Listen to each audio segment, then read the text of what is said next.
porumbu. Anausu.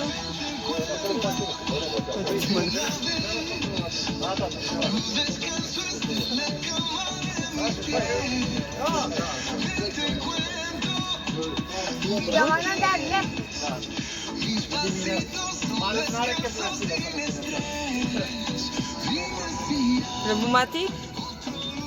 E bun? Ați frică, mai bărit la cap? Și acum ți-e frică? Mi-e frică, dar vreau. Eu vreau. Nu mă bat acolo, eu vreau. Da? Mati? Matia să vrea la trambulină. Până acolo, la Dumnezeu sărim. Și mai avem spate. Dar tati nu-l văd pe tati. Tati, ce faci? Cheers! Da. Ia lasă un pic telefonul. Ia fi un pic. Mati. Uite ce fac asta. Uite, mă fac. Ce mă tale, s-a ridicat. Mami, vină. Da.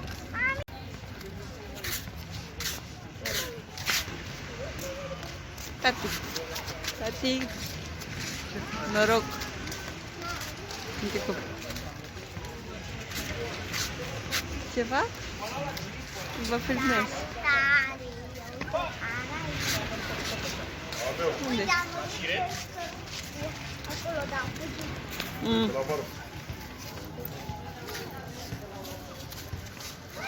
Mama, o să mergem în trambulină.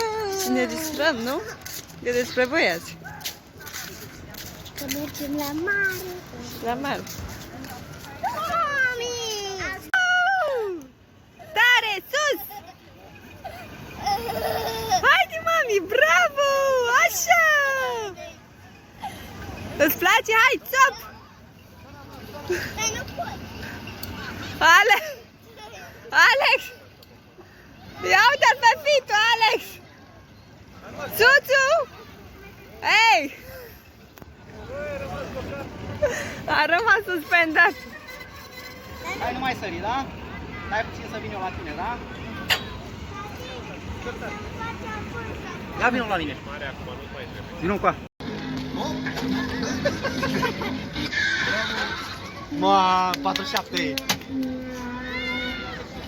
Îi dăm unul, hai. Hai, stai. Mati, vrei să dai și tu? Nu vrei? 10, mă? Ia să dau și eu, dacă.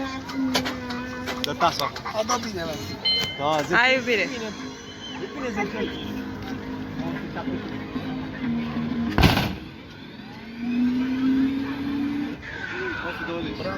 E bine, haide!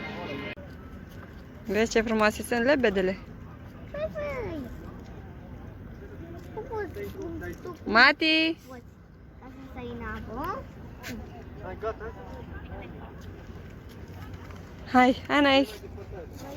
Hai, dăm lebedele, mama. Dar mama, lebedele mușcă. Nu, mami. Dacă le îmbracă Frumos e. mușcă.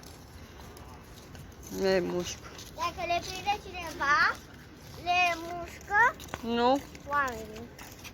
Păi lebedele sunt bune? Mhm. Ia-l în braț.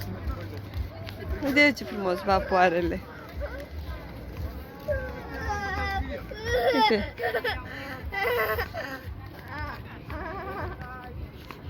Nu pui până apoi că zgârie. Ne zgârie și pe noi.